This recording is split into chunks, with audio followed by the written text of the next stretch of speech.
Good morning, everyone. For those of you on here who are new, I can't see everyone. I am Angela Faulkner. I am the Case Management Manager here at ODES, and I'm going to present to you today some slides regarding the Comprehensive Assessment, Person-Centered Plan, and 90-Day Reviews in Evergreen.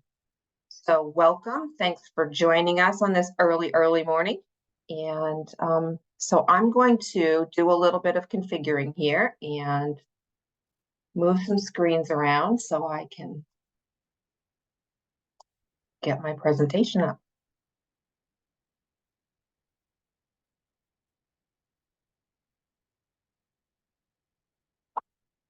So if your line is not currently muted, please do so.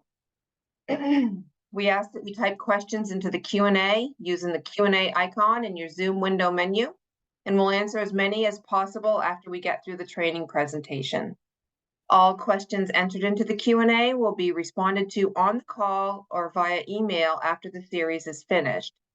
Questions and answers from all training sessions will also be posted to our website under the FAQs. Next slide, Nikki. So here's a reminder. This will be your Evergreen dashboard. Many of your tasks will be managed through this dashboard or through notifications. You can see the big blue arrow pointed towards notifications on this screen. Next slide.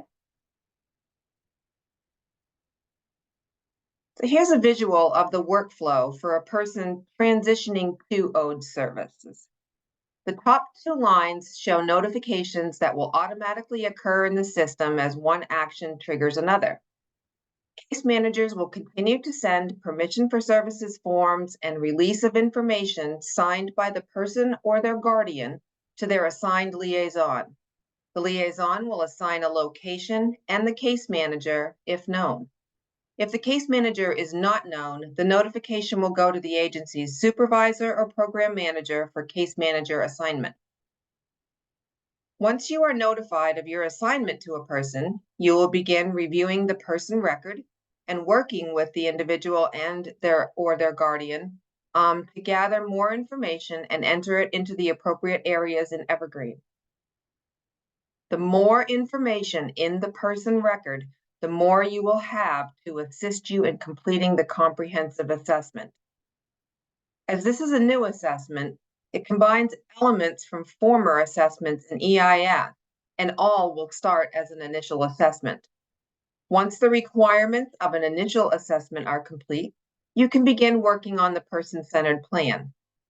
As a reminder, an initial assessment and initial PCP for new intakes to your agency need to be completed within 30 days of the start of case management services per Section 13 of the Main Care Benefits Manual. Next slide. Here are the five-phase approach to person-centered planning. Evergreen is a new database, but the process of person-centered planning remains the same. There are still 5 phases as outlined in the PCP manual. We are aware of the references to EIS in the current manual and will be updating that to the Evergreen in the near future. Next slide. This slide is here to illustrate the changes you need to know. The comprehensive assessment is new and replaces the psychosocial, BMS 99, and portions of the V7 supports and services assessment used in EIS. So is the function titled State Review of the Plan.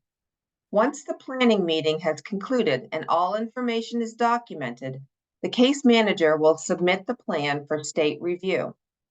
This triggers a notification to the resource coordinator to review and approve the services being requested in the plan. For those individuals who do not have waiver services, the case manager will still submit for state review and the plan will be routed back to you for completion. This is anticipated to be a temporary step for those individuals who only receive Section 13 services and will be removed from the workflow in an upcoming enhancement of the system. Next slide. Phase 1 remains exactly the same. It happens only once for each person. It occurs when a person has been determined eligible for adult developmental services by ODES intake and has selected a targeted case management agency. Next slide.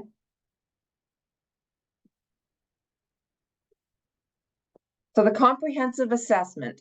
Once a person has been determined eligible for adult developmental services and has selected a targeted case management agency, the case manager supports the person to complete an initial comprehensive assessment and an initial person-centered plan within 30 days.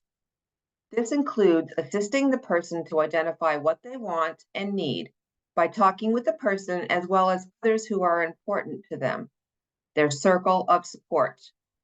It also includes the case manager's review and update of information to the person record.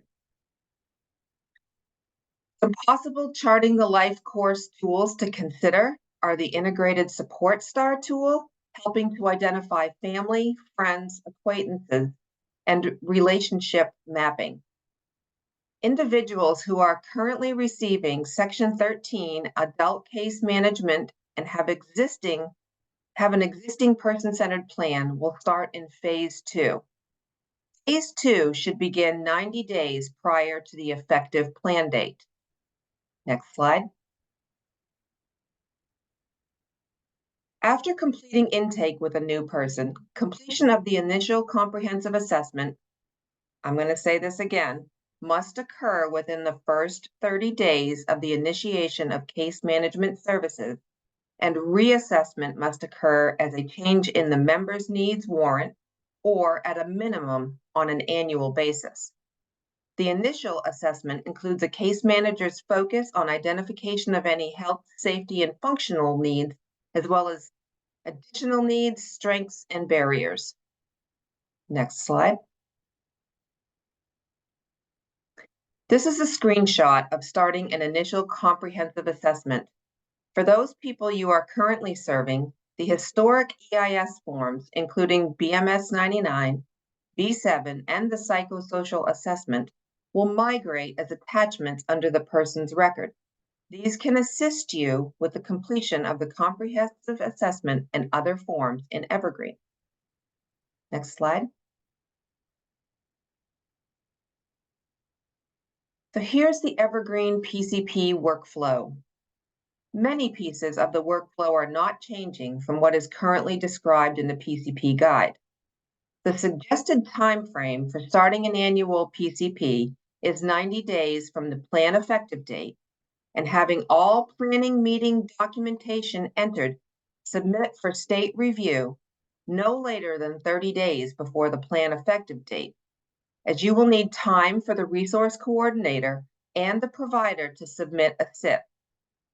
Once a provider has been selected, enter the provider location into the appropriate waiver service and invite the provider to submit a SIP. Once the SIP is received, review it with the person and approve, deny, or request a revision. If approved, add the provider to the appropriate waiver services. These steps are required before you can set the plan to complete it. Next slide. Phase 2 begins 90 days before the next plan effective date. It involves what happens after the development of the initial 30-day assessment and PCP and before the next annual planning meeting. Together, the case manager and the person, in step 1, work to expand their knowledge of what matters to the person using person-centered thinking across different parts of a person's life or their life domains. In step 2, you update the comprehensive assessment to include what is learned about the person. You can generate the exploration and discovery report prior to starting the comprehensive assessment, which will allow you to copy and paste from all exploration and discovery information captured throughout the year into the comprehensive assessment. You'll find the print icon in the person record banner. In step 3, Develop an updated personal profile, the About Me section. Capture who and what is important to and important for the person. In step 4, begin documenting what is learned in an updated annual person-centered plan. The comprehensive assessment will display in the PCP, and you will be able to copy and paste information from it into the plan. Next slide.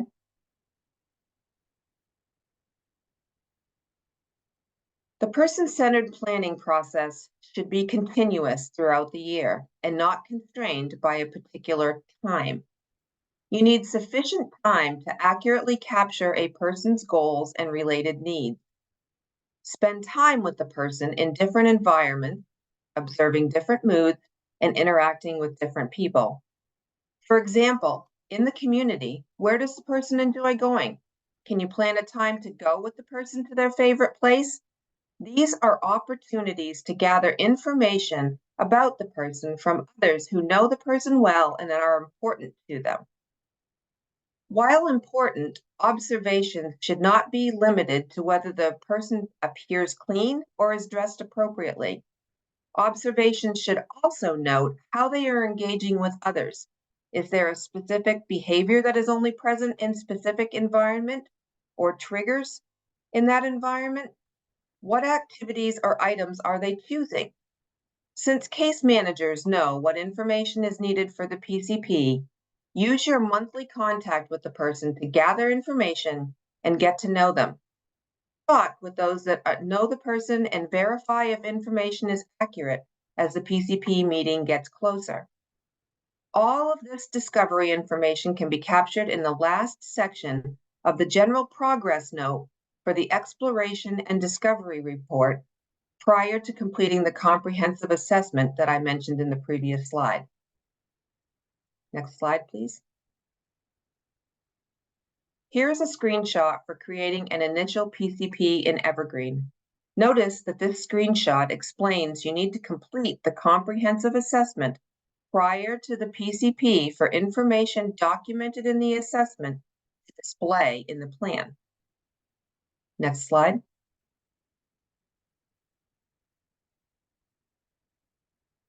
The effective plan date for an initial PCP will remain a date in the near future, no more than 30 days from the start of case management services for an initial plan. The effective plan date for those already receiving case management will be the same date they have always had. The end date should be the date before, 365 days. This will need to be manually changed as it automatically defaults to 366. Reminder, effective plan dates, prior authorization dates, and classification dates will need to come into alignment in Evergreen. You will learn more about that in the SIP, prior authorization, and classification session scheduled for Thursday. Next slide.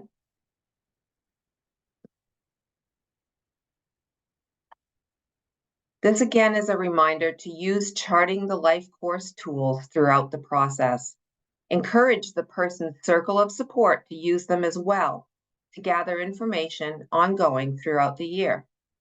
During monthly contacts, a case manager should be discussing the 8 domains and working on identifying what is important to and important for the person. These tools can be uploaded as an attachment to the PCP. A case manager shouldn't wait until the PCP meeting to begin to discuss barriers, risks, and other sections of the goal page.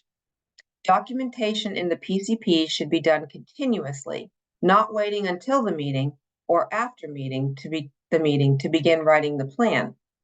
Make sure you are connecting with the person's circle of support throughout the planning process, as they can provide valuable information that sometimes the person cannot convey. Next slide. So here's phase 3. There are no changes to this either, but it begins 60 days before the effective plan date. It involves the case manager providing support for the person to develop an individualized, goal-oriented PCP. This includes preparing for the plan meeting, hosting the plan meeting, and completing the goals section and finalizing the PCP. While the PCP process is intended to be flexible and unique to each person you support, there are some common requirements that must be met for everyone, such as creating an agenda.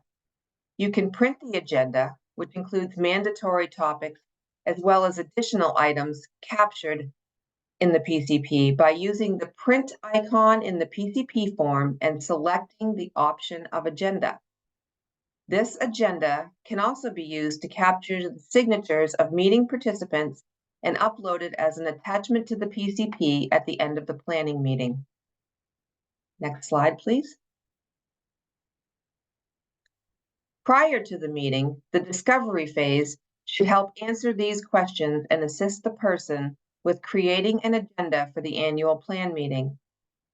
If waiver services are identified, the case manager and the person will draw on what is learned together through assessment and during the planning process to identify the frequency, amount, type of service, and level of support needed.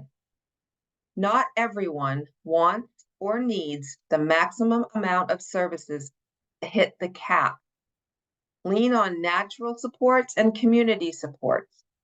This conversation should happen before the annual plan meeting. Remember, the service provider can attend the meeting if the person chooses to have them present, but they are not there to discuss what frequency, amount, or type of services a person should have. Next slide. The About Me is the foundation of the person-centered plan. It is a glance of who is important to the person, how to support them, what their current life looks like, and what they want to be different. Getting the life I want covers what is important to and important for me, what I want to maintain, and what I want to be different. This is of particular importance as this is the information that will auto-populate into the goals. If a person has a goal that will be achieved on a single date during the year, use and engage the person and their circle of support to use tools provided within this section of the plan and discuss a broader goal and include milestones related to achieving that goal. The SMART goal model, specific, measurable, achievable, realistic, and timely, is the preferred model to use so the person and the team can assess progression to meeting the goal and make adjustments throughout the year as needed.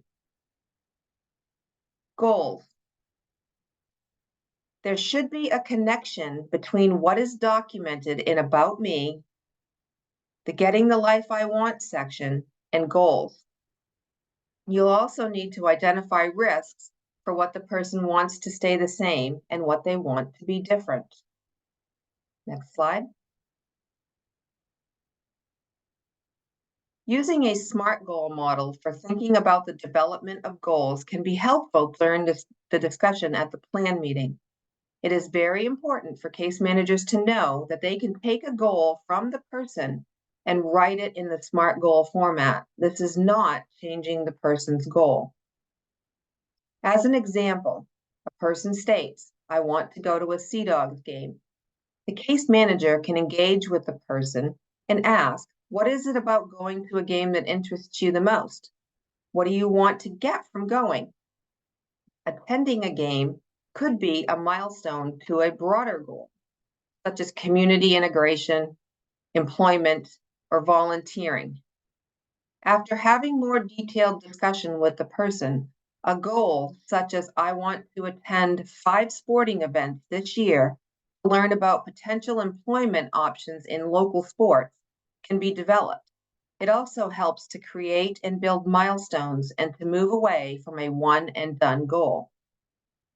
Please refer back to the PCP guide on the ODE's website for some of the sample questions to guide your discussion. Next slide. My life planning. Goals populate from Getting the Life I Want section.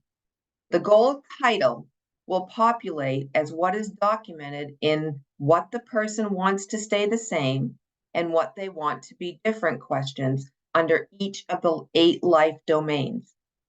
One need and one service must be linked to the goal. There are 8 domains, so 16 goals will be loaded initially.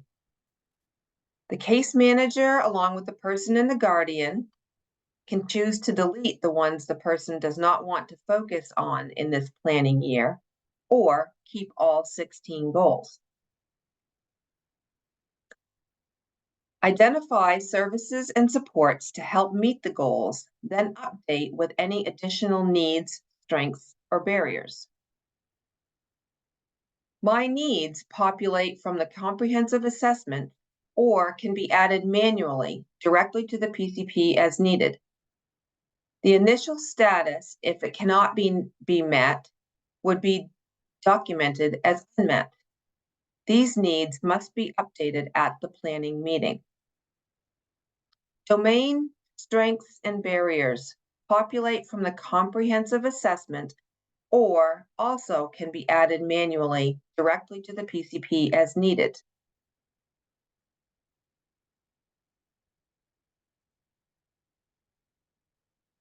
Section 13 will document case management services, natural and non-waiver services, or proposed waiver services if the person is applying for a waiver. Next slide. So prior to the planning meeting, identify services and supports that are needed. You will add these services into the PCP. If the person receives waiver services, select the type of service and the frequency, amount, and duration the person wants.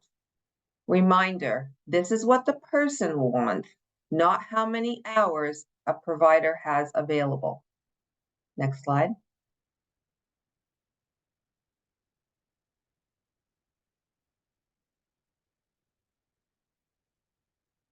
As mentioned previously, create an agenda with the person. This allows the person to be prepared on what discussions will occur and how they would like to contribute.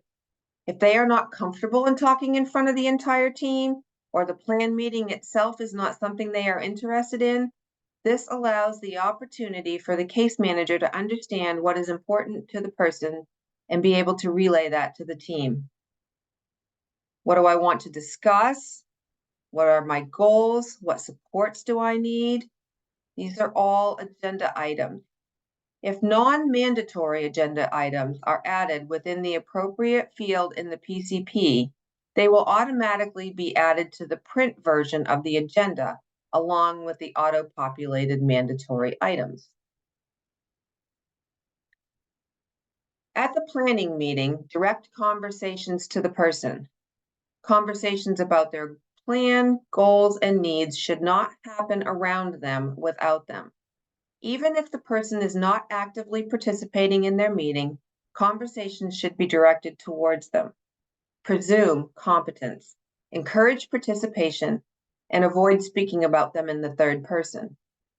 Use plain language that is clear and accessible. Provide accommodations as needed. What does a person need to be successful during their meeting? Do they need an interpreter? Do you need to plan for breaks? Are there any cultural considerations?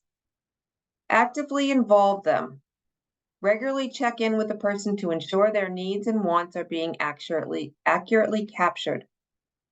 Included in this slide is a link to a resource that describes 5 skill areas or domains that facilitators should possess to support a fully person-centered planning process. Next slide.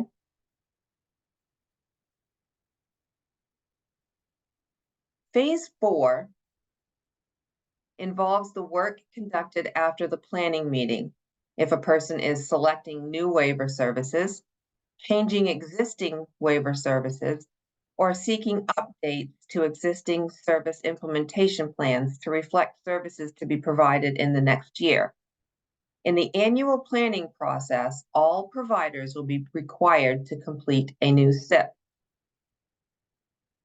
There is a new step in phase 4. That new step is submitting the PCP for state review. Then you would go to your vendor selection, completing vendor calls, development of the SIP, and then hosting a SIP meeting if necessary. Next slide.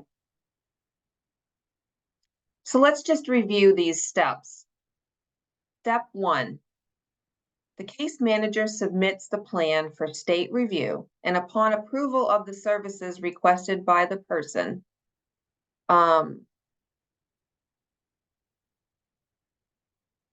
sorry, pardon me, I'll reread that.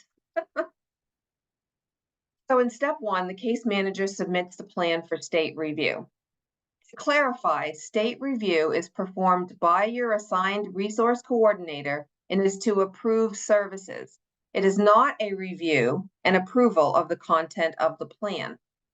The resource coordinator then moves the status of the PCP into submit for provider selection. Case managers invite providers to submit SIPs. These invitations are auto-generated by the system. There will be separate SIPs for each unique provider service combination.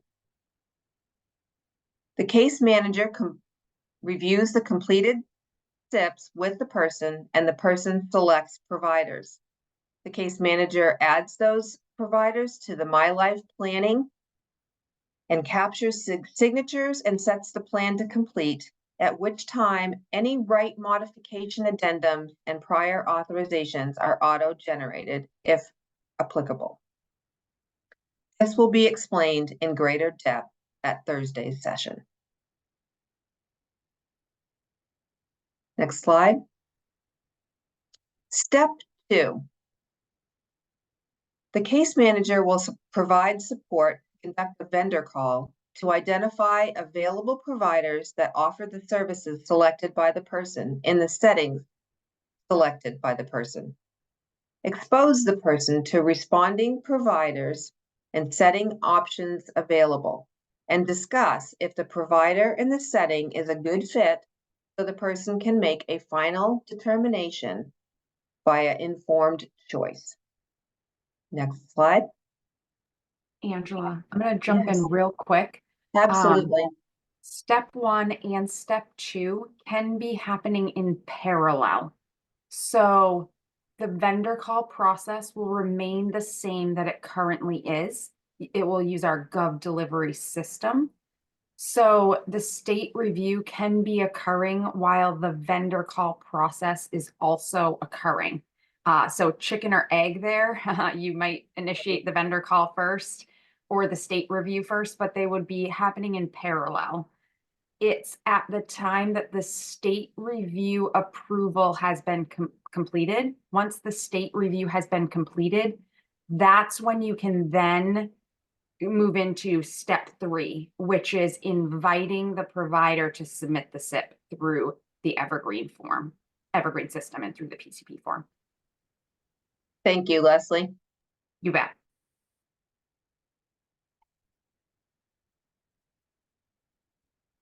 Next slide, please. Get it? Okay, great. So when a person decides to invite a service provider, their role within the meeting includes what supports are being utilized, what is working and what isn't, what progress on goals has been made, what activities is the person currently participating, and how is this person engaging with peers. The role of the provider does not include writing and developing goals, deciding the type of supports or services, or deciding frequency and durations of services that are requested. If service providers are in attendance at the meeting, the case manager would also be responsible to have a separate conversation with the person and/or their guardian to ensure that they are in agreement. Next slide.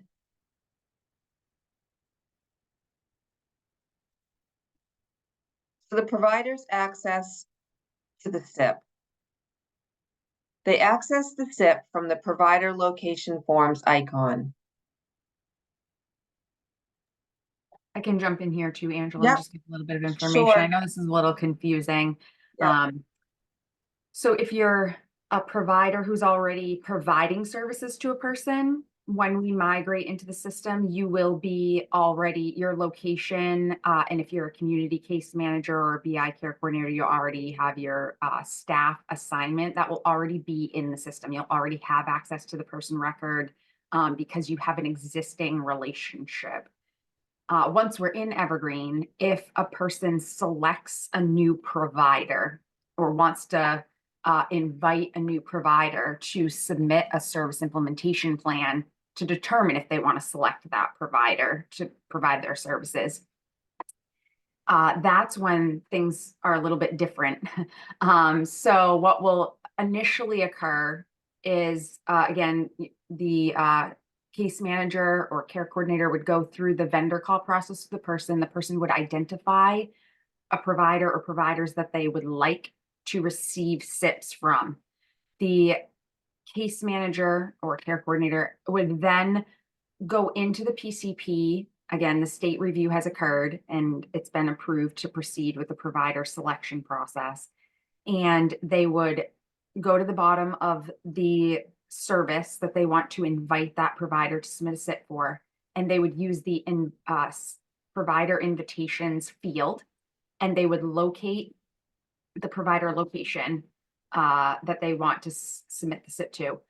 The system will then automatically create that service implementation plan and send a notification to that provider location, to anyone in that provider location that's a system user that has the role of SIP provider. So that location may have one or many people that have that role. They will receive that notification saying you have been invited to submit a service implementation plan for this person. At that time, if they are not actively providing services, they will not have access to the person record. So they will have to navigate through the notification to their location forms list page. That's where they'll see the service implementation form and be able to populate it. That service implementation plan form will contain the information from the PCP that the provider needs in order to complete that plan. Even though they don't have access to the person record, it will display the pieces that they need. Once they've submitted that plan and the case manager has reviewed that with the person, and the person says, yes, I approve this plan, and I want to select this person to provide my services, then the case manager will add that provider at the top of that service under the provider field. This action will then auto assign that location to the person record, giving those individuals access to the person record. Thank you. You bet. One more distinction to make is that, unfortunately, we have a small bug in the system right now, but we don't want to delay our deploy further for it. So initially, when we get into the system, that arrangement that I just described, where they would access the SIPs from the location list page, is broken. So we will, for a very short period of time, need providers who are submitting, new providers who are submitting service implementation plans to complete the PDF fillable version and send that to the case manager. And the case manager will upload that to the SIP form. The SIP form will still get generated by the system. It's just that that location won't have access to it when we first go live. So the case manager will have the ability to upload that filled PDF to the SIP form and set the SIP form to approved, even though the fields in the form are not populated by the case manager. It will just have that PDF attachment. And then once the plan has been completed, then the case manager can revise the plan with a change type of change in SIP.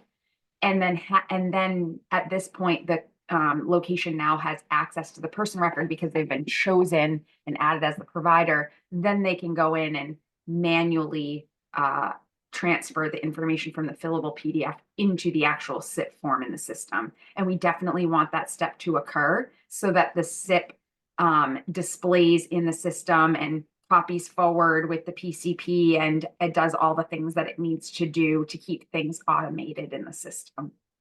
We plan to remediate that issue very quickly after deploy. So this should be a very, very short window of time that this fillable PDF needs to be used, and this sort of manual workaround has to occur. Yeah, and just a reminder, this is for providers who are new to the person. So, and I want to also give you another little tip to check your notifications, because that's where you will receive that this notice that this SIP is available. Next slide, please, Nikki. So let's just review the workflow, okay? The person profile, exploration and discovery, my meeting, and my circle of support are typically populated by the person and the case manager prior to the team meeting. These sections are refined, and my planning section, everything except the waiver service provider invite selection, is filled out with the planning team at the meeting, along with any rights supports and modifications and the summary section. The plan is then, submitted for state review, and upon approval, the resource coordinator will set the plan to pending provider selection status. The case manager then invites the provider to submit the SIP, as we've already discussed. Then they review the completed SIPs with the person, and the person selects their providers. The case manager adds those providers to the My Life Planning waiver services and captures signatures and sets the plan to complete. At this time, any right modification addendums and prior auths are auto-generated. Next slide. So the planned meeting summary. The summary of the meeting includes details of what happened during the meeting. It also has the person's survey, and you collect the meeting signatures. That's optional, just so you know. And the summary of the plan provides a final check-in. It's that check-in with the person to make sure they understood what occurred during the meeting and are happy with it. The summary of the plan is the check-in about the overall plan and making sure that the person has received all the necessary information. Next slide.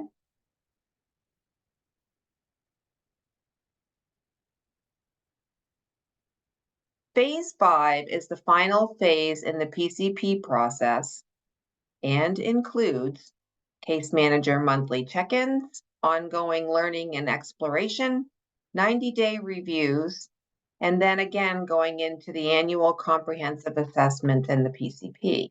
Next slide.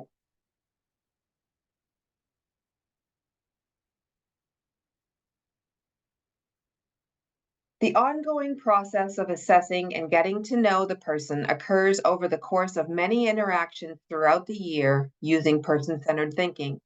This includes providing exposure to experiences needed to support choice-making and determine personal goals.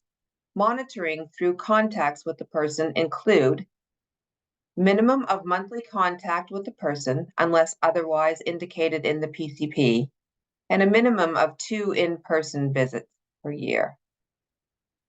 Best practice is for an in-person visit at least once a month in a variety of settings.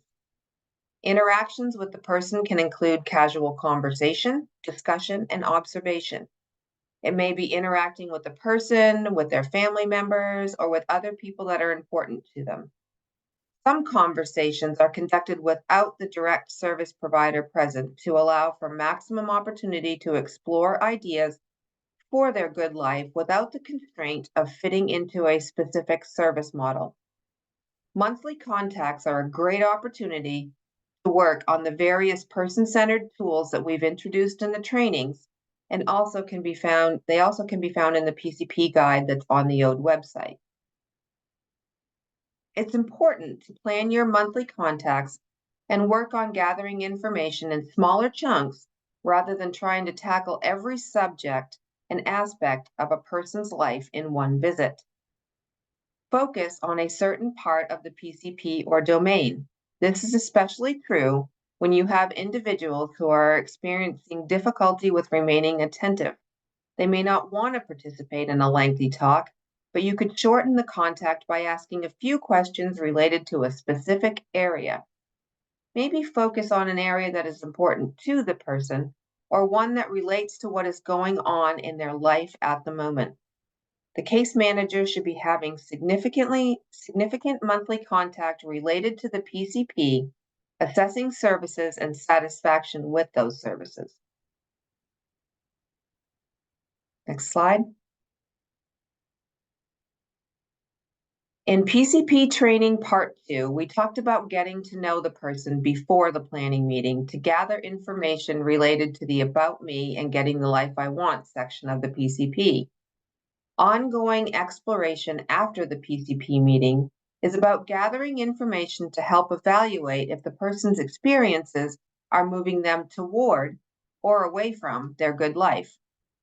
Information gathered over the course of the year and documented in case manager notes helps evaluate if the person's experiences are moving them toward or away from their good life.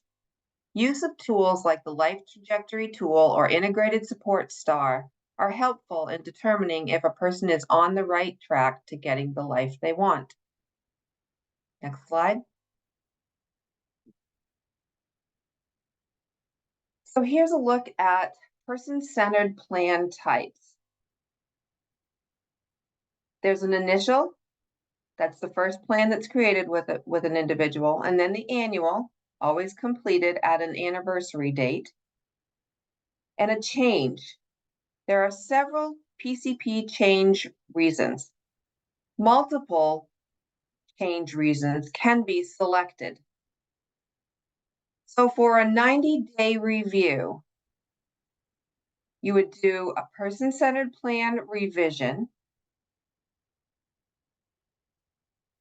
select 90-day review, and then if there is any other change reason, a change reason in services and supports,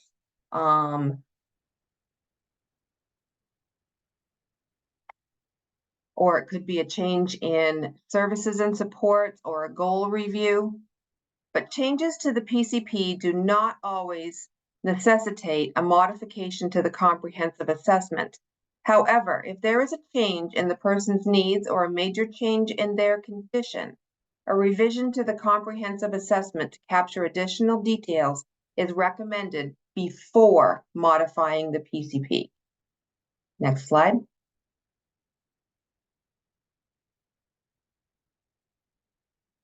"90-day reviews are required touch points and an opportunity to do person-centered exploration with the person to help assess the current plan and drive the next plan. Connect with waiver services providers to gather in writing or by phone the person's progress in accomplishing goals and in implementing the service implementation plans. Goal achievement in the prior year will naturally lead to new goals for the coming year, and the needs related to these goals may change as a result of establishing new ones. New goals will naturally lead to reconsideration of the types of services needed to meet the person's needs and support their goals. There may also be a need for a change in the setting where the services are delivered as a result of a new goal. As a person's life naturally changes over time, risks are likely to be different for each new PCP year, with a need to revise or update plans for mitigating those risks. Consider what is learned through individual support team meetings or reportable event remediation as applicable. Changes related to a person's circle of support and community involvement may also impact when, where, and what type of waiver services are needed for the coming year. Based on experience and satisfaction, the person may wish to change waiver service providers or keep their existing ones and have support with new goals and related needs and risks, including health and safety, in the setting the person desires for the coming year.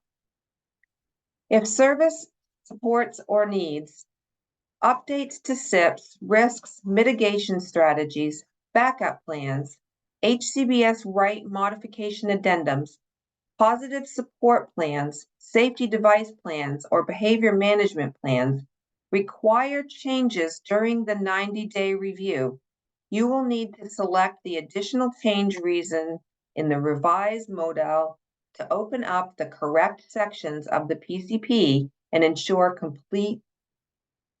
correct complete requirements. Next slide.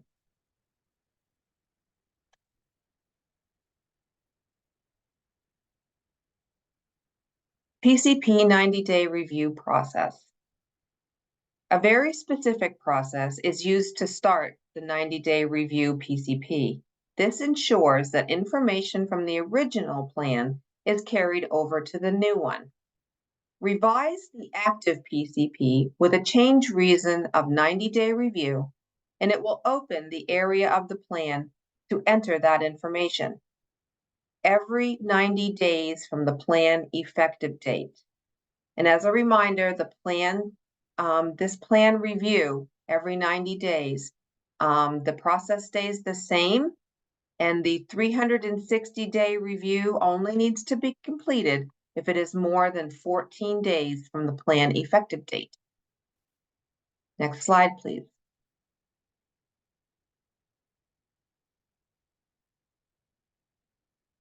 As I just said, when it comes to a PCP revision, such as a 90-day review, information flows from the completed active PCP into a new one. Here we see what information is copied over to a revised PCP and allowed to be edited in a change PCP. Evergreen has guardrails to help you complete tasks and forms correctly the first time. You don't have to remember all these items. Required fields are identified by the exclamation mark or red asterisks, and fields that can be edited show the pencil icon when your mouse is run over the field. Each change type has different required versus optional fields. Next slide. So here are some PCP training resources that are available on the ODE's website. Just a reminder that as you can see under the case manager training, that those 5 sessions that we did last summer are now the required sessions for annual and initial person-centered planning training. Next slide. And this is a slide that shows you where to find the Evergreen project website. And the big blue arrow directs you to where the trainings are. You can click on that and watch any of those recordings. There'll also be contact info and frequently asked questions. Next slide. So once we go live with Evergreen, there will be a very robust post-deploy support plan for you. There will be instructions on who to contact with your questions, and this will be communicated after a new launch date is determined. And I think we are at the end of this presentation. Yay. There are a few questions in the, there's a couple that came in that I haven't read yet. There are a few questions in the Q&A, Angela, that I didn't feel quite confident to help answer on my own. Tim's asking about goals, and he says goals are no longer supposed to be written as the individual states them, question mark. I'm going to say that depends upon the goal.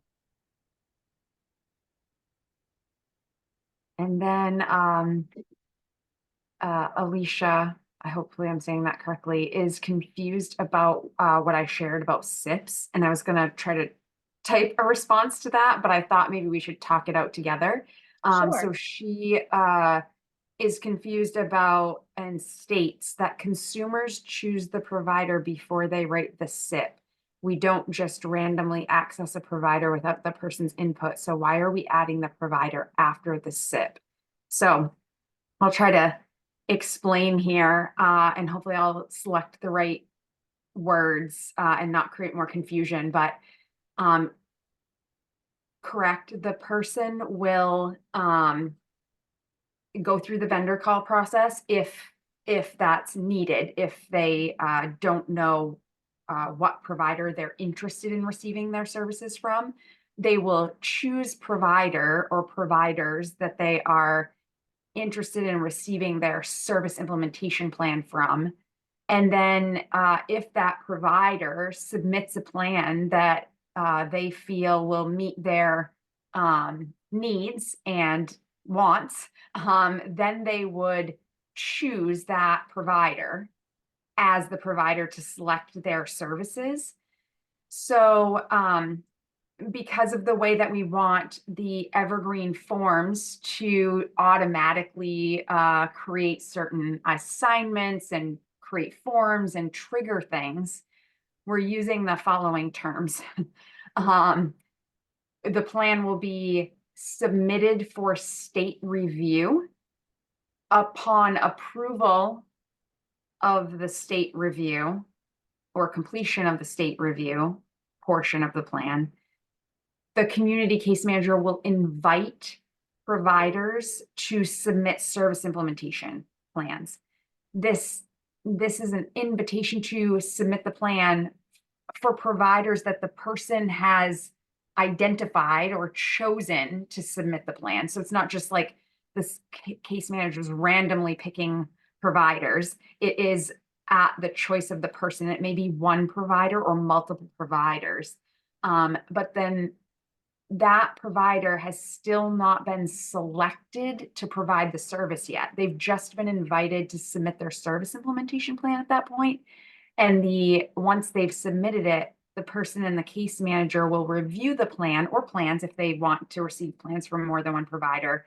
And then they will select the provider, choose the provider that will be providing their services. And that's when that provider will get added as the provider in the provider field in the form, in the Evergreen form. And that's when the automatic assignment would occur because they have been selected by the person, chosen by the person to be their provider, and they've been added as the provider. So it is a little bit confusing, but it's always based on the person's choice. And it's just that there are two different fields in the form, one that says invite providers to submit SIP and one that says provider. And they need to be used in that appropriate order so that the SIP form gets triggered. You need to invite them first so that the system automatically creates the SIP form and also does not assign them to the person record yet because they have not submitted their SIP and their SIP has not been approved yet and they have not been selected yet. And then once that whole SIP process happens, then they'll be the person will then say, I am selecting this person to be the official provider of my service. And then that's when they'll be added as the provider. So I hope that helped clarify. I know it is a little bit confusing. And then Lisa's asking about clarity around the signature process and what it looks like to upload a wet signature. And if they have to obtain a guardian signature via snail mail, how are they going to do that? They have some guardians that live far away out of state and are not able to attend the meeting. I can also try to take a stab at this, Angela, and then if you want to clarify, or maybe anybody else wants to help clarify, the person-centered plan form in Evergreen offers two signature sections. There's the meeting signature section and the plan signature section. So, and the signature blocks in the plan offer multiple types of signatures that can be captured. So the signature sections of the plan allow for electronic capture if the people are in attendance of the meeting, and you want to capture signatures at the meeting, you can use the meeting signature section, and you can capture electronic signatures using the pad on your laptop, or if you have a tablet, right on your tablet with a finger, or a little wand. Stylus. Yeah, thank you. Or if you don't have that capability, or they don't want to use that option, you can capture a wet signature on a printed out agenda or a printed out copy of the PCP if you have that with you. And that can then be attached to the PCP, uploaded. You can scan, save that, upload that to the PCP, and attach that wet signature. The capturing signatures at the meeting, those signatures in the form are optional. You don't have to capture those there. That's an optional signature block. But before the plan gets set to complete, the plan signature section is required, and you will have to fill out the signature section that's at the very bottom of the form called plan signatures. This will require you to capture the person's signature or their guardian's signature, if they have a guardian, and the case manager signature. So again, you can capture those signatures electronically, wet on a piece of paper and scanned in, whether that be the agenda or a copy of the plan. So like meeting attendees, if you want to capture meeting attendee signatures, you could print out the agenda, get all the meeting attendees to sign the agenda and upload that. If you want to capture the person's signature, wet signature, or a guardian wet signature, you should print the plan and have them sign in their respective signature portion of the plan, and then scan and upload that and attach that. I did not address the if people live far away piece. I don't know exactly how you guys handle that currently, Angela. The plan would need to be set to complete, and maybe if it hasn't come by a snail mail, you may want to use the other option in the plan. I'm not sure if that's appropriate or not, so I'll leave that. Yeah, I think that would be the way to go about it. And you would, of course, yes, indeed. I think this is a spot too for me to say that the person and their guardian need a copy of the plan always. So if you need to mail that to them, that's definitely the way to go. And you can collect their signature on that, and they would need to send it back to you, just the same as you do with a face sheet right now for those guardians who live far away or don't attend meetings. That wouldn't change for you. There are some more questions that have queued up in the Q&A. I can definitely take this one from Lisa. She's asking whether Evergreen will be sending reminders about the 90-day review dates. That's a fabulous question. There are several notification reminders in Evergreen, but there are also queries that are available in Evergreen.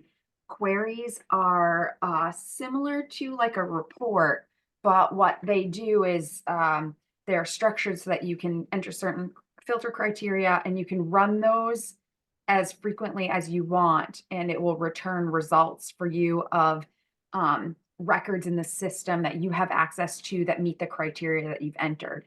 So there is a query. Actually, now that I'm saying this, it might be an actual report. Don't quote me on this, but there's either a query or a report. I'll find out, and we'll definitely let you know, that will allow you to determine what PCPs are coming due for your annual planning, and you can also filter to what ones need a 90-day review, so that you can stay on top of that. I don't believe that there's an actual notification that will trigger to remind you to do the 90 days. the 90-day reviews, but there is either a query or a report. I'll find the answer to that, and we'll definitely get that out there for you that you can run that will let you determine what plans need that 90-day review.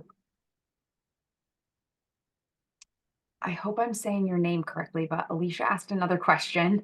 If we have to submit the addendum for state review, each time a client wants to change something, it's going to take a lot longer to get the change approved. I think this is going to be a disservice to our clients who need to wait a month to add a day of support services. Alicia, I'm going to leave that question for Thursday's session. If you haven't already signed up yet for the Thursday 3 o'clock. Let me just make sure I don't want to lie to people. It's 1 o'clock, I think. No, I'm 3 sorry. o'clock. Yeah, Thursday, 3 o'clock. Business process session. It's titled SIP Auth Class Reclass Training. We'll be covering the state review portion of this in a lot more detail at that meeting.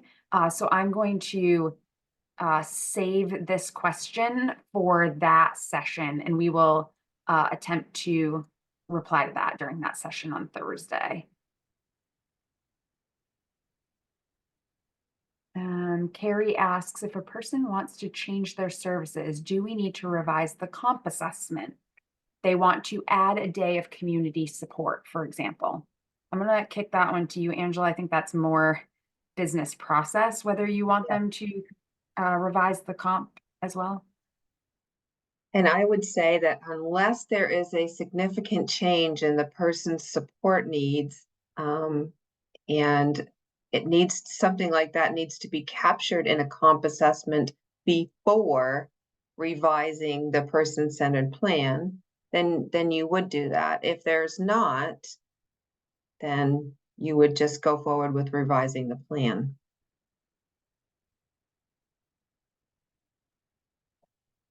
Alicia also asks or states, but we are not going to get a release and give a provider access to a client without their agreement. They want the provider, maybe it's just semantics, but someone who already has a service, the consumer then selects. It seems a bit overkill. The person already wants the provider. So I think this is, again, a little bit deeper into my explanation of how the vendor call process and provider selection or choice, person's provider choice occurs.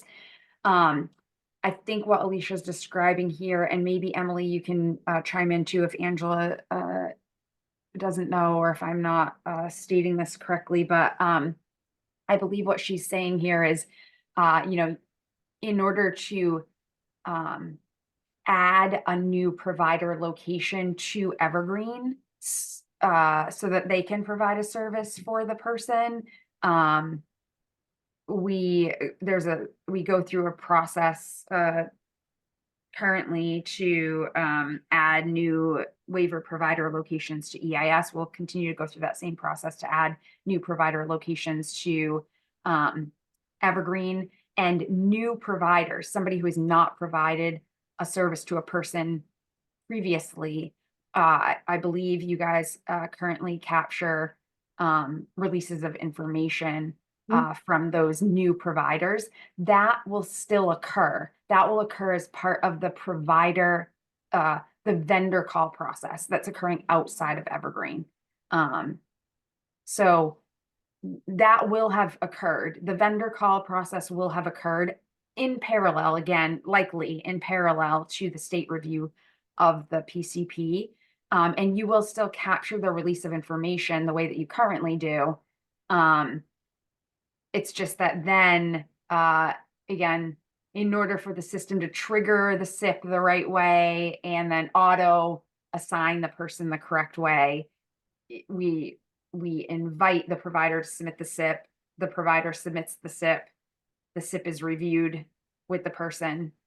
The person then officially chooses that person and then gets added to their person-centered plan as the provider for that service, and then gets auto-assigned to the person record.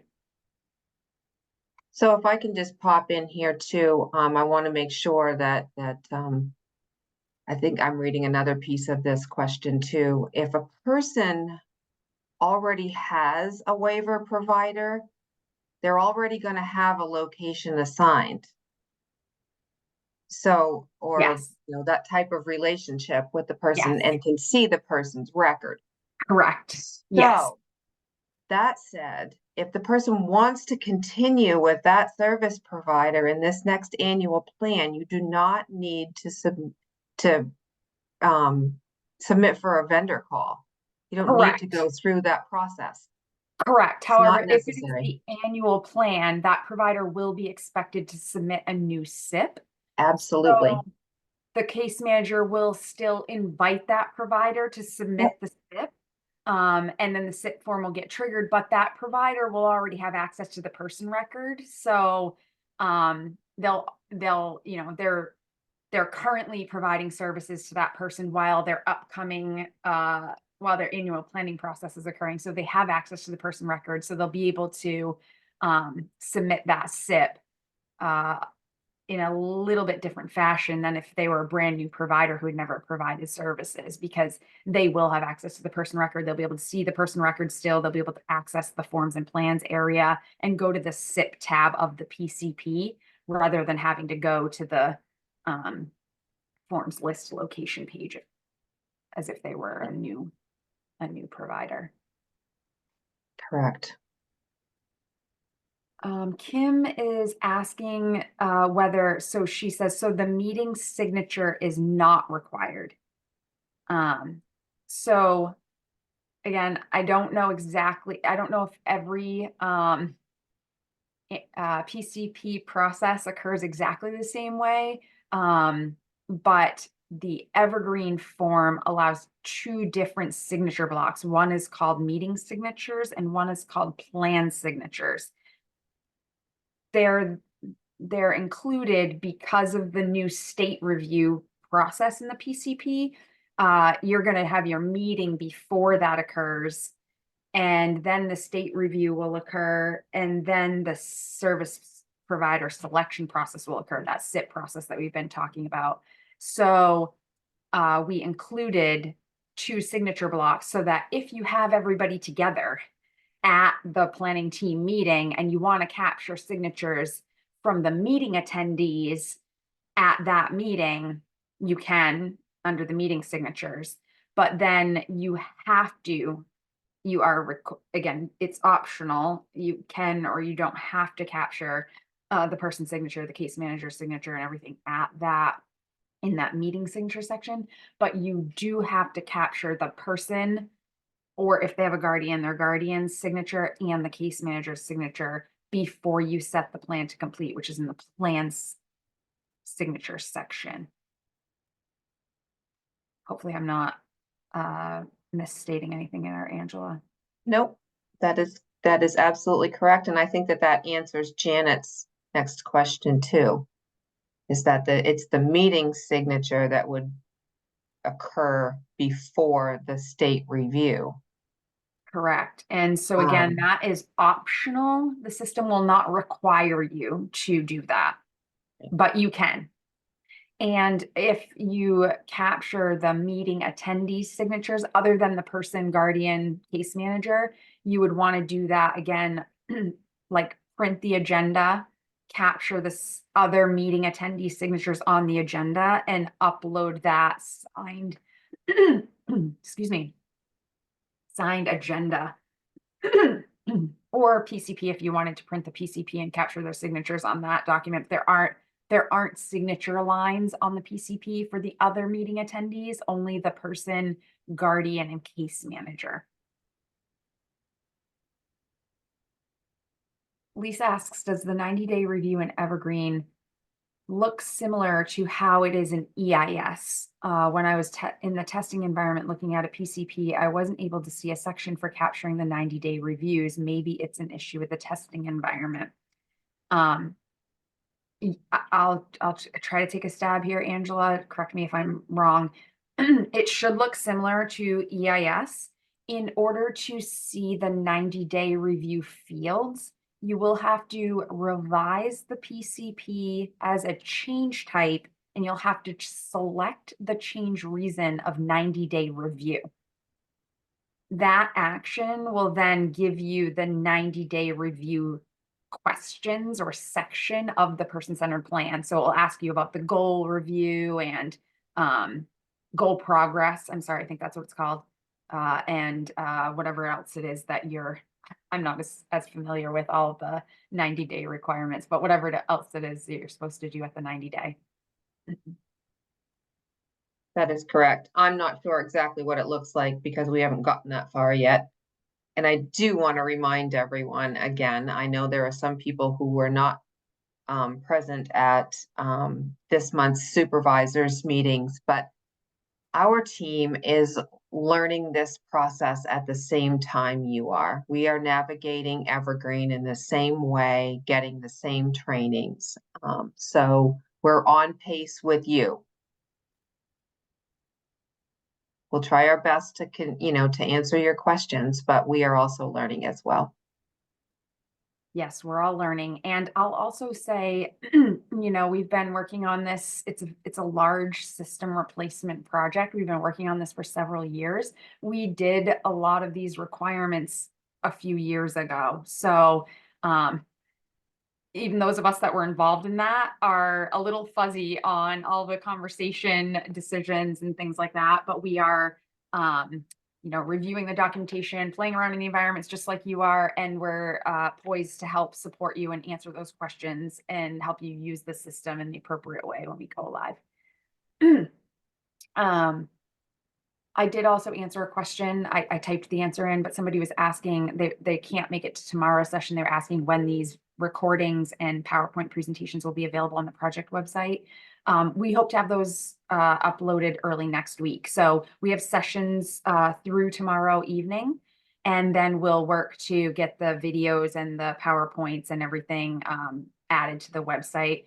Probably call it Tuesday of next week is when we'll be targeting. We'll see if we can get them up there that quickly. We do have to make that request to another office, but we'll try to get them up there just as quickly as we can for you.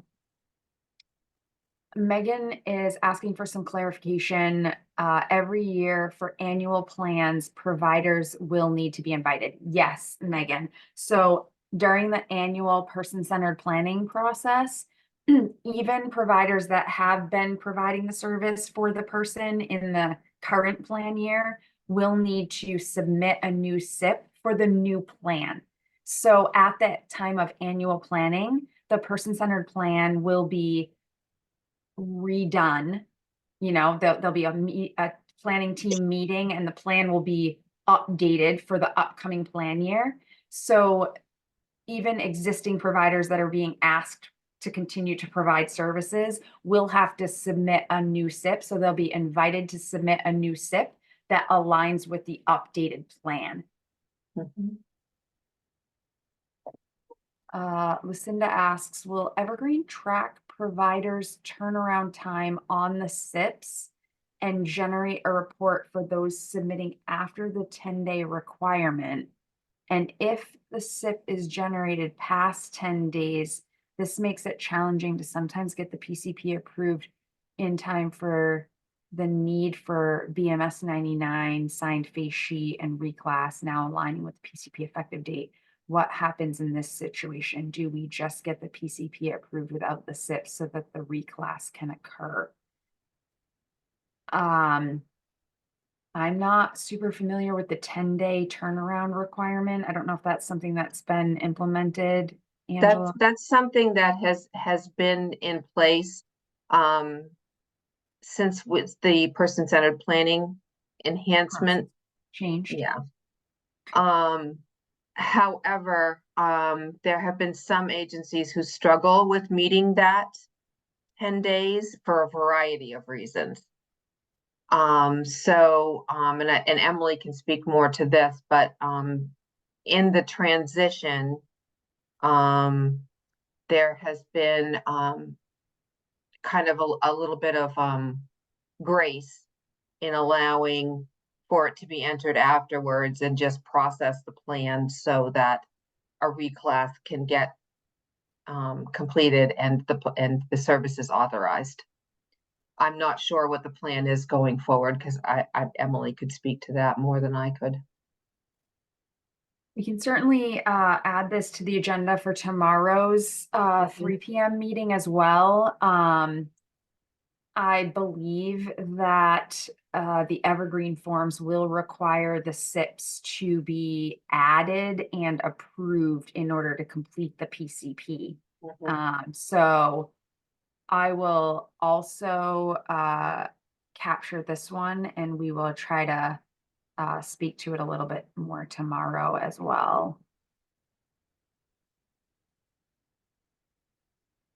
And then Heather asks, will there be a limit on the number of goals like there currently is in EIS? No, no Oh. limit.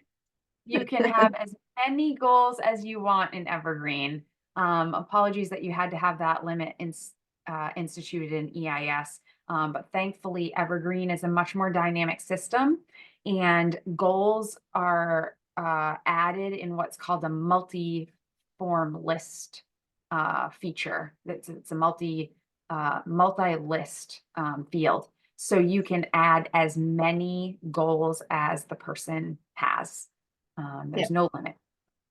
So, and just to reiterate what I said earlier, is that as you are completing the person-centered plan and that section of getting the life I want that will populate into the goals section, there are 8 domains in Maine's person-centered planning process. There will be 2 goals associated with each domain, what I want to stay the same and what I want to be different.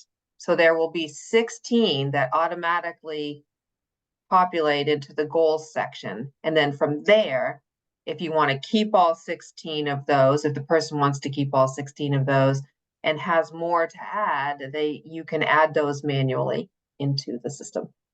Yeah, you can. And in fact, if you add more than one item under each of those questions in the domain, so like say they added 2 different what I want to stay the same under the health and wellness domain, and then 1 under what they want different, and then 1 under every single other, they'd end up with 17 goals down there. So every separate what I want to stay the same, what I want to be different, every single separate entry of that will create a goal. So you will have a minimum of 16. You could end up with 40. I don't even know. I'm not part of the person-centered planning process. I'm not sure, every person's different. I'm sure some people have lots more goals than others.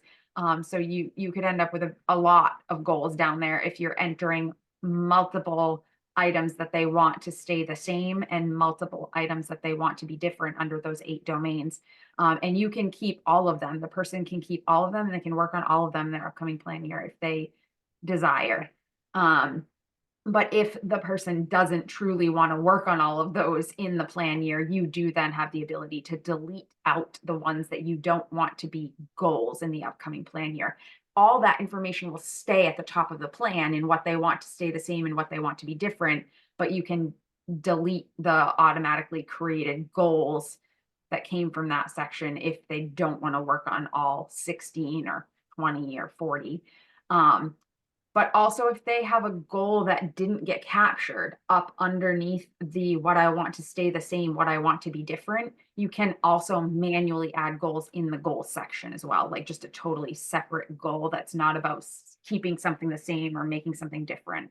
You can add separate ones right in the goals section. Yeah. And so at the same time, I think we can answer Kim's question. Yes, it would be okay if they only had 2 goals, but reminder that they, each goal, help me out here with this, Leslie, has to be linked with a need and a service. Yes. So every goal that gets kept, in that section will have to have at least one need linked to it and at least one service linked to it. Now, that can be any service. It doesn't have to be a waiver service, but it has to be a service. And all of the waiver services that get added have to be linked to at least one goal. So, but there can be extra needs, extra non-waiver services that are not linked up to a goal, but every single goal has to have at least one need that has been added to the plan linked to it, and it has to have at least one service that's been added to the plan linked to it in order for the plan to be able to set to complete. I would also add on to this too, in that if a person has two goals, I'm gonna send you back to the slide that we did about how to make those goals broader, so that you've got things that last throughout the year and there are things that they can do. And if not, then you're going to be doing revisions in order to add goals after they've met what they've already stated they wanted. So keep in mind that a person does have to have some goals, and you do have to be working towards something.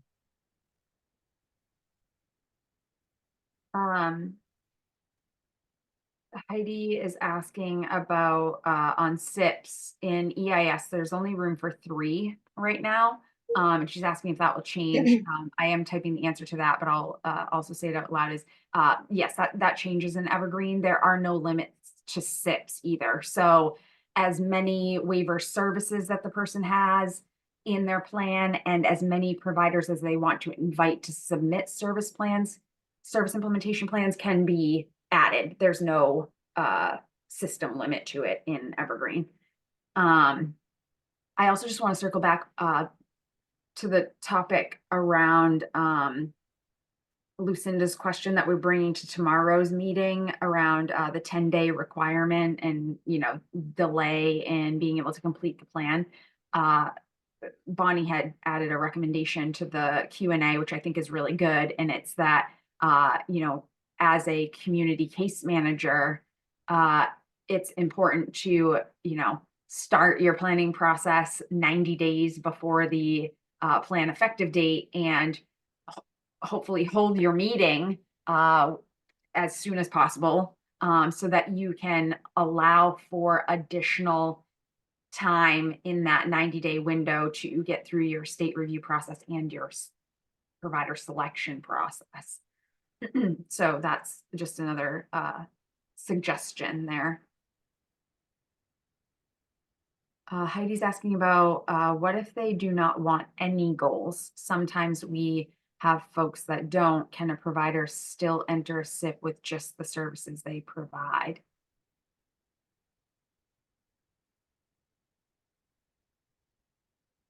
I would say, yes, sometimes people cannot identify goals. It's a hard thing. Think about it, if somebody asked you in a sit down situation, hey, what are your goals?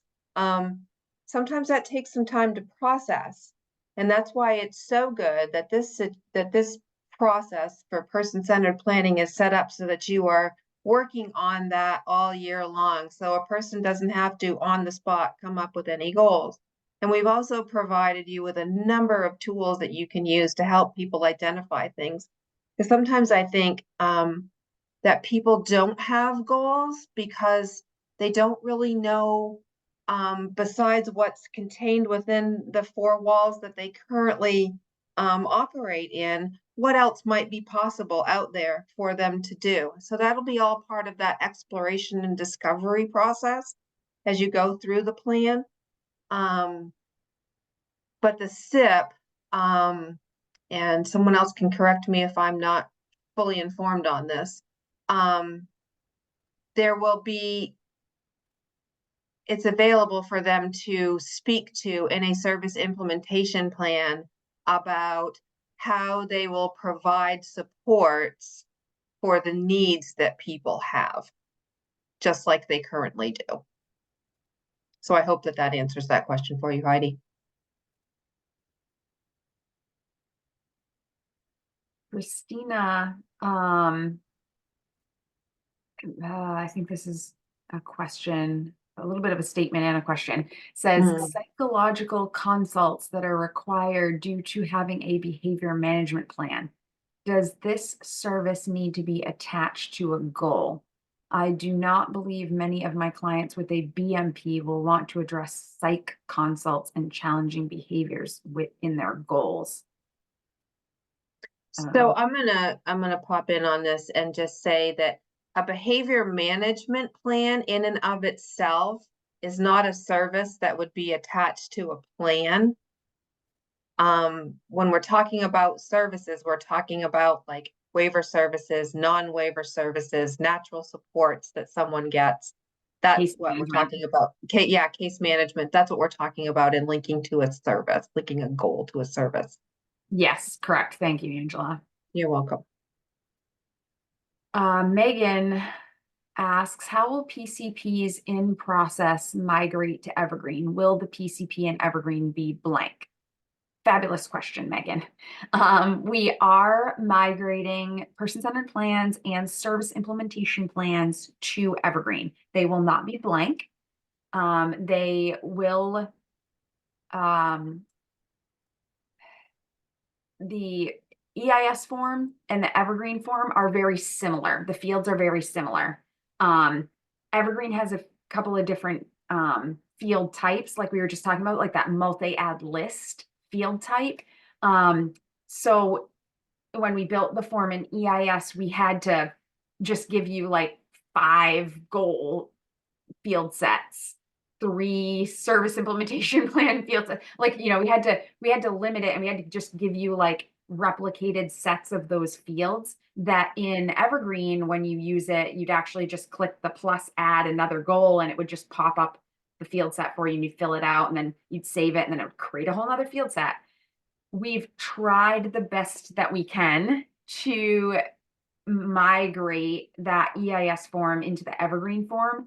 It's not perfect. It's not 100% aligned. So some of the data just couldn't migrate into the exact corresponding field in Evergreen. So in those cases where we couldn't migrate it into the exact corresponding field, we've migrated it to one of the comment fields in the Evergreen plan. So I think there's like a summary of my meeting section. You might find some of the data migrated to that field. You might also find that some of the data migrated to the state review comment. That seems very confusing. But there's only a couple of large comment fields that we could migrate some of this data to that wouldn't already have other data being migrated to it. So we're trying to work on some documentation that will help you understand where some of those fields that weren't one-to-one migrated you might be able to find those. So we are working on those, and we'll try to share those out to you before we go live as well to help out with that. But if you have any questions or concerns about a migrated PCP or SIP, you can certainly reach out for support afterwards. I have mentioned on a couple of recent training sessions, we will be sharing a post-deploy support plan with you guys really soon. We're finalizing that right now. Hope to be sharing some information out about that probably not next week, but maybe the week after. So in the next couple of weeks, keep your eye out for details on the post-deploy support. But your plans will not be empty. They will have all of your data. Most of it should be in the same corresponding field, but some of the data might be in a weird field, but it will be there. And going forward, when you revise, excuse me, for your next annual plan, you can move that stuff around and put it in the right place. Yes, you should move that stuff around and put Yeah. it in the right place when you're revising the plan. Yes, thank you. You'll also actually this opportunity too to say that because the EIS form doesn't have a lot of like field level validation, it's allowing you to add things with some bad data. And I'm using my finger quotes because it's not necessarily bad data. It's just from an Evergreen perspective, it's not in alignment with the business rules that we built into the form. So what I mean by that is your PCP and EIS might have a plan effective date range of January 1st, 2024 to December 31st, 2024. And your goals sorry, goals is not a good one. Your services, your PAs might have like a date range of January, let's call it July 1st of 24 to that's not a good example either. Let's call it like July 1st of 24 to June 30th of 25. So that's the PA date goes outside.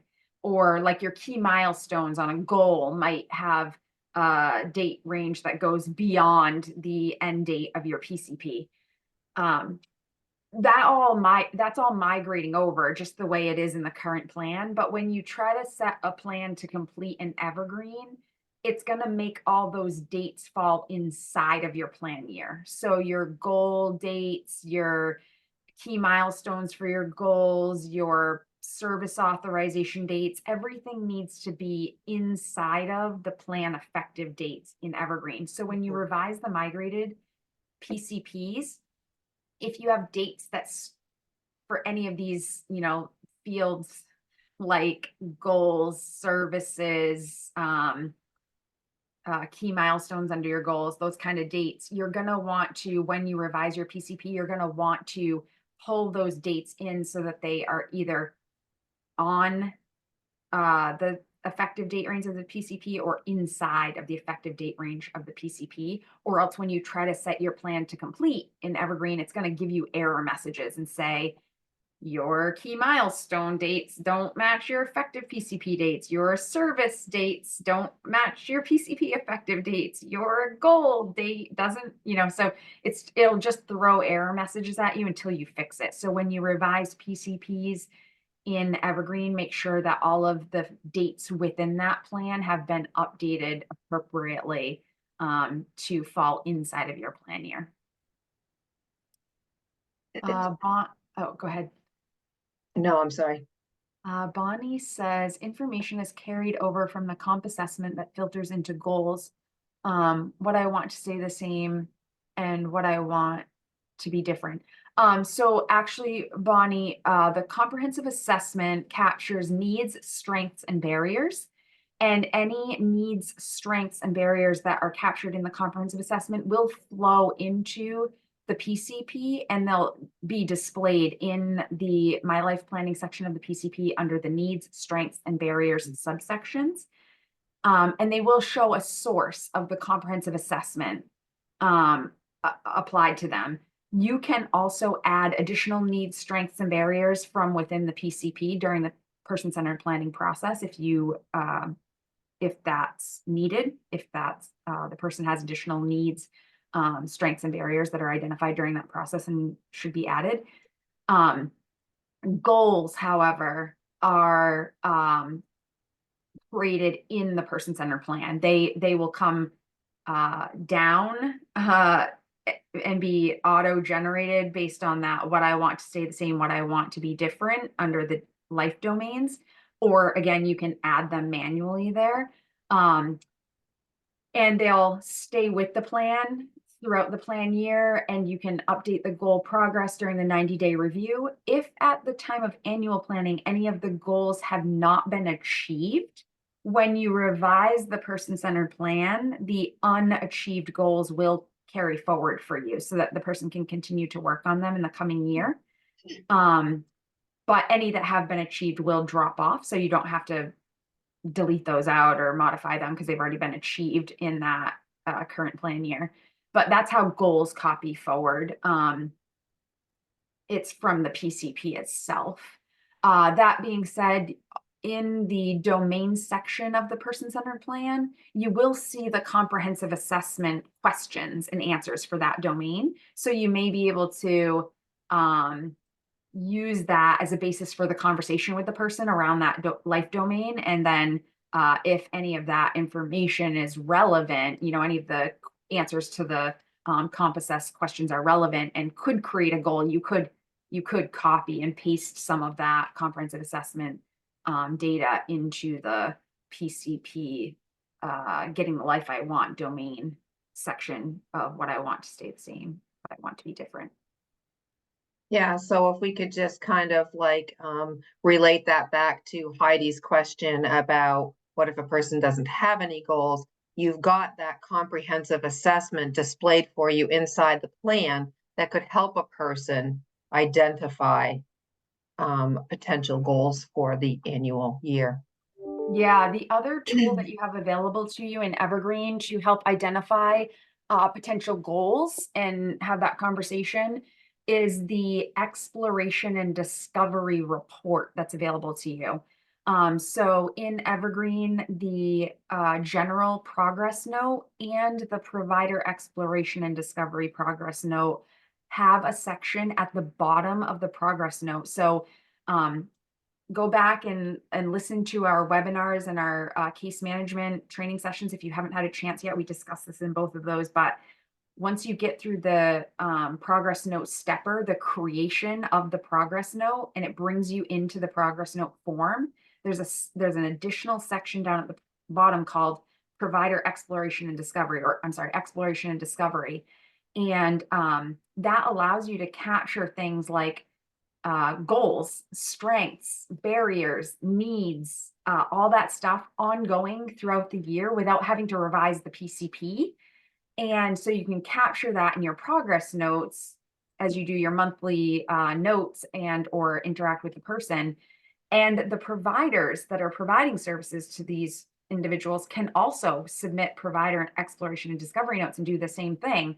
And then when you come time to do your annual planning process, you can go and print that report, generate that report by using the print icon in the person's banner, the person record banner, and selecting exploration and discovery and saying, you know, what date range do you want to see all of the note exploration and discovery pieces for, and it will generate an Excel spreadsheet for you of all that data, yours and the providers that have submitted that. And then you can copy and paste from that into your person-centered plan as well. So you or other providers may have captured goals for the person throughout the year that can be added to the plan as well, very, very easily.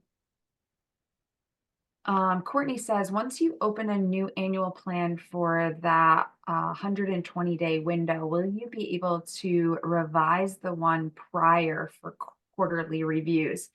Yeah, great question, Courtney. So the system will allow you to have 2 PCPs in progress at any time. So if you have an active plan that's in a plan completed, and that's the plan that we're serving the person from, and you revise that plan and open an in progress version of it for your annual planning process, that 90 days ahead.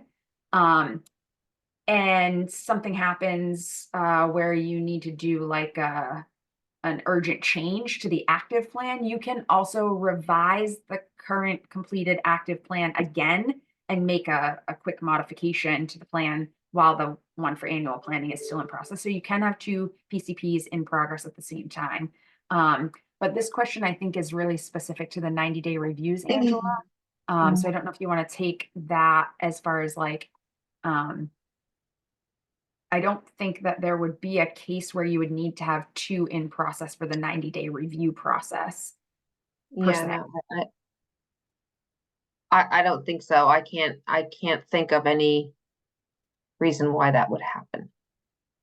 You can, if you revise the plan for a 90-day review, you'll be revising the plan as a change type. So you'll go to the active completed PCP, you'll choose revise, and you'll select type of change. And once you select type of change, you have to indicate a change reason.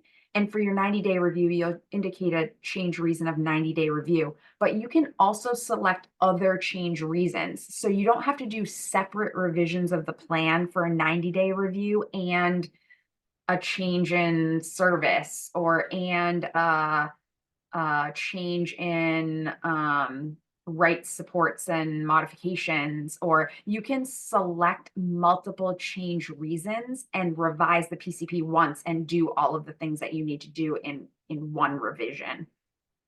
So Nancy has her hand up. Yeah, can we unmute Nancy? Yep.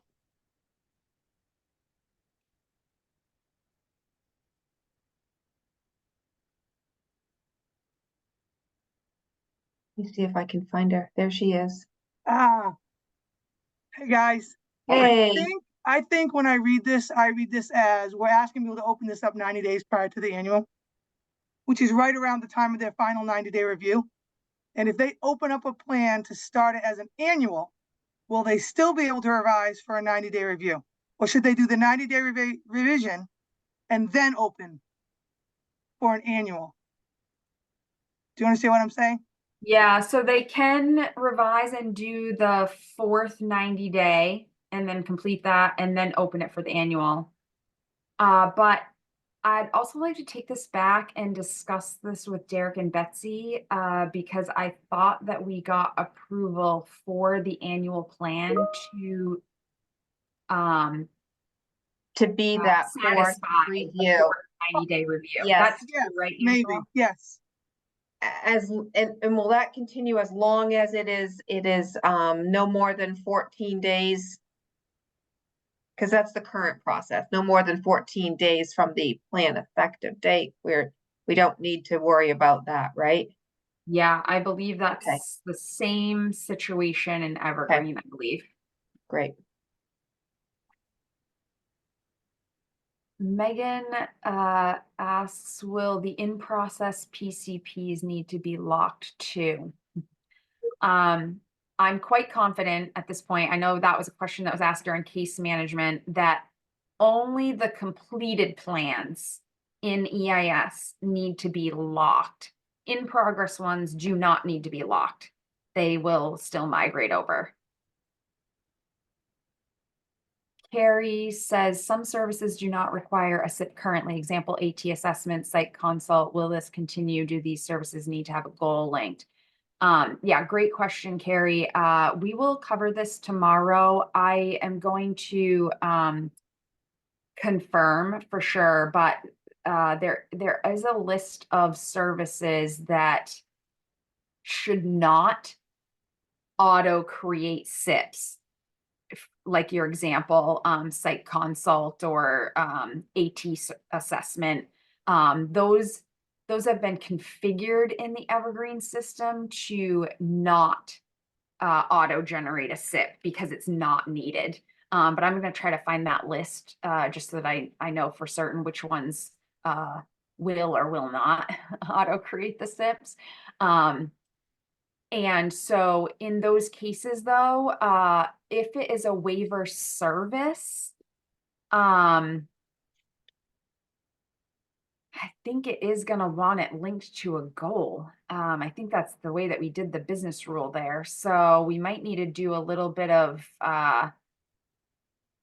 testing around with that to see what happens. Yeah. But it won't create the SIP, but it will need to be linked to a goal. And you're gonna have a need identified for Right. that service, Right. or, whatever Yeah. that doesn't require a SIP. So, I think it would be probably, It would be fairly linked to easy, whatever or goal it would that be is normal to linked have a goal for that type of thing. Okay. You're asking for it because of some identified or assessed need. Yeah, fair. Megan says, will providers be required to enter info under exploration discovery? Great question. I think that what we've communicated to them on their technical training session is that it is not a requirement right now, but it will likely be a requirement in the future. So we encourage them to get in the habit of using that feature. Because at some point it will become required. Is that accurate, Angela, Emily? Does anybody? That's what I know. Okay, great. Linda says, when you revise for the annual PCP, do you need to do the annual comprehensive assessment first? Yes, Linda. The system will not prevent you from revising the PCP for the annual if you have not yet revised your comp. However, if you didn't do that, your comp is not going to carry forward into your PCP. So you're going to have to manually rekey everything into your PCP. So definitely at time of annual planning, start with revising your comprehensive assessment and do your annual comp first. And then once you've completed your comp, then go ahead and revise your PCP so that when you create that revised copy, it finds the updated comprehensive assessment and it pulls in the updated needs, strengths, barriers, and displays for you the updated questions and answers so that you don't have to manually add all that yourself. So save yourself some work. Yes, yes, do the comp first. And that's all the Q&A. We did great. Yay! We did. We're in under time, and I want to thank everyone for attending this morning. I am sorry for a couple of stumbles there. 8 o'clock in the morning would not be my preferred time to start a training. did Not the sure I've had same, much enough coffee at that point, but whatever, you know. So here we are. We got it done.